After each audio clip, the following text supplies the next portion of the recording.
Hey, it's Tucker Carlson. You may have found yourself wondering recently, as the world slides closer to nuclear annihilation than any time in human history, why exactly are we at war with Russia? It seems like there's a pretty significant downside to this particular foreign policy decision, starting with economic collapse and ending potentially with extinction. So is there a good reason we're doing it? So many innocent young people have been killed. So many hundreds of billions of dollars have been wasted, some of them from the U.S. Treasury. So what's the point? Are we really doing this so the Biden family can repay its debts to the oligarchs who financed their beach house in Rehoboth? Are we doing it so our government can continue to lie about its illicit biolabs in Eastern Europe? So that flabby losers like Toria Nuland and Tony Blinken can feel like they're doing something important with their sad, empty lives? Really? Honestly, there's got to be a better reason for waging this, the most pointless war of all. What is it? Well, thankfully, we have an answer. The war against Russia, ladies and gentlemen, the war against Putin and for Ukraine is in fact a war for democracy. Watch and recall the motive. The President has said many times we're focused on what we can do to support Ukraine's effort to fight for their democracy. Democracy must prevail. The Ukrainian people are fighting the fight for their democracy and in doing so for ours as well. Assisting and helping Ukraine win this fight for democracy and freedom. And of course, Ukrainian President Zelensky understands that what's at stake in Ukraine is bigger than just his nation. It is literally a battle for freedom and democracy themselves. They are showing the world what an existential fight for democracy looks like.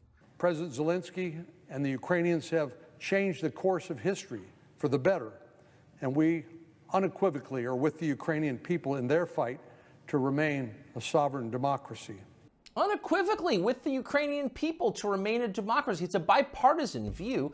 Democracy must prevail. You just heard noted democracy expert Nancy Pelosi say, the daughter of the mobbed-up mayor of Baltimore. As Pelosi puts it, the Ukrainian people are fighting the fight for their democracy and for ours as well. That's right, for ours as well.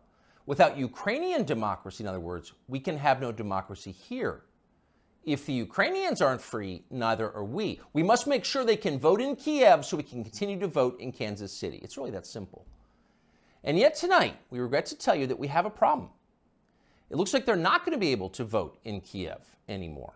And no, for once, it's not Putin's fault. Democracy in Ukraine seems to be suspended by the world's foremost democracy advocate himself, Field Marshal Zelensky. Watch this. Чи будуть в Україні наступного року вибори? Це ж питання глобальне. І якщо ми переможемо, то будуть. Значить, не буде військового часу, не буде війни. А вибори повинні проходити у мирний час, коли немає війни, згідно законодавства. So when you have an election, well, he says if we win, we'll let people vote. Otherwise, no. You vote when we feel like it, because ultimately we're completely in charge and make all the rules. Your job is to obey or be punished. That's our version of self-government. Self means me. I'm the government. Now, that's not just any autocrat. That's our chief ally in the war for democracy. This is the guy who just announced he's likely to cancel next year's elections. So you've got to wonder what the Biden administration thinks of this. We can't possibly continue to support Zelensky, that guy, after he said that, can we? Because in a clip less than 30 seconds long, he just blew up our entire rationale for supporting his side in the war. So we can't support him. Oh, of course we can. And we will. Here's Joe Biden from yesterday reaffirming America's unequivocal support for Ukraine.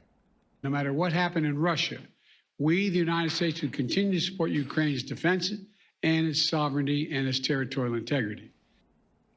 So to recap, we are currently fighting a war for democracy on behalf of a leader who just casually announced he's happy to end democracy, and our democracy-supporting leaders have no problem with that. In fact, they're strongly for it. Shocked? You shouldn't be. Of course they're for it. You should have seen this coming. Wars for democracy always cancel democracy in the process. That's why our leaders love them. And they all do it, even the virtuous leaders. Abraham Lincoln suspended habeas corpus. The British government under Winston Churchill threw an entire opposition party into prison and let them rot for the duration, in some cases with their families. So in a war for democracy, you can do anything. Imagine what a man might do who has fewer principles. If that man, say, ran Ukraine, he might seize churches, arrest priests, ban all criticism of himself, disappear his political opponents. And that's happening. Just last month, Zelensky threw a man called Gonzalo Lira into prison indefinitely for the crime of daring to write about the Ukrainian government in unflattering ways. Now, what's interesting, what separates this from other such cases, is that Lira is an American citizen. So Joe Biden, who is quite a bit of SWAT, as they say in Ukraine, could have freed Gonzalo Lira within hours. But he didn't. He didn't want to. He didn't say a word about it. He remains in prison tonight. So that makes you wonder, what's the real motive here? When normal people see war, they see death and destruction, sadness and suffering. But that's not what demagogues see. They understand it differently. They know that war means power, mostly for them. During wartime, everything they do can be justified. War is the gravest of all emergencies. Imagine the COVID lockdowns times 1,000 plus drones. Once war breaks out, politicians become gods with the power of life and death. So in a peaceful democracy, you have to debate your political opponents in public, and that's tiresome. But in a war for democracy, you can just throw them in jail or have them executed. You can see that many in Washington are looking forward to that moment. And that may be why they so fervently support Joe Biden, even many Republicans, against a potential opponent, the only opponent who opposes the war in Ukraine. If you were to end the war, their power would evaporate. Last week, a whistleblower produced WhatsApp messages from Hunter Biden, proving that at the very least, his father knew about his influence peddling businesses abroad and probably participated in them. Quote, "I'm sitting here with my father," Hunter Biden wrote to his Chinese partners demanding money. As much as anything reported about the Bidens over the last several years, this was the smoking gun. There it is, right there, in the message. That would have been enough to cripple a normal president. It would have been more than enough to keep a normal president from running for office again. But it had virtually no effect on Joe Biden. Most media outlets ignored it completely or tried to spin Biden's relationship with his son as some kind of moral victory. Quote, "The real meaning of the Hunter Biden saga, as I see it," wrote Nick Kristof of the New York Times, "isn't about presidential corruption, but is about how widespread addiction is and about how a determined parent with unconditional love can sometimes reel a child back." He actually wrote that. And if you doubt it, you should know that view was common. Here's the take from ABC. The Hunter Biden story, the scandal, the this, the that, it's also the story of a father's love. And Joe Biden has never and will never give up on his son Hunter, and will never treat him lesser than. And so he is a father first. Take it or leave it.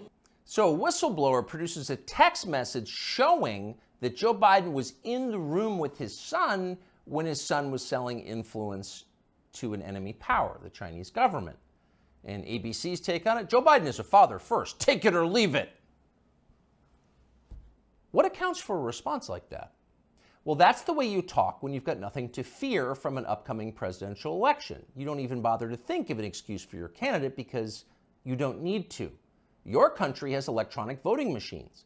Joe Biden got 81,282,916 votes in 2020, and you're pretty sure he can do it again. In fact, you know he can. You're not worried. But actually, they should be a little worried. The people who control Joe Biden, Susan Rice and the rest, know they can continue to run our government, writing the press releases, formulating the policies, and they can do it effectively forever, as long as Joe Biden gets dressed in the morning. And of course, that's their strong preference. These are fervent opponents of change. But the one thing these people cannot control is aging. Joe Biden is old. He's 80 now. He'll be 85 at the end of the next term. People imagine that old age is a long, predictable progression from acuity to permanent unconsciousness. But often that's not at all how it actually works.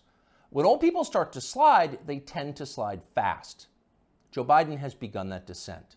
Here he was yesterday. And here's what she wrote to me, and I quote, "You can imagine my joy. She called them right away, and the next day they sent someone out to survey her yard. As Beth wrote, this is the best thing that's happened to rural America since the Rural Electrification Act brought electricity to farms in the 30s and 40s. End of quote." End of quote.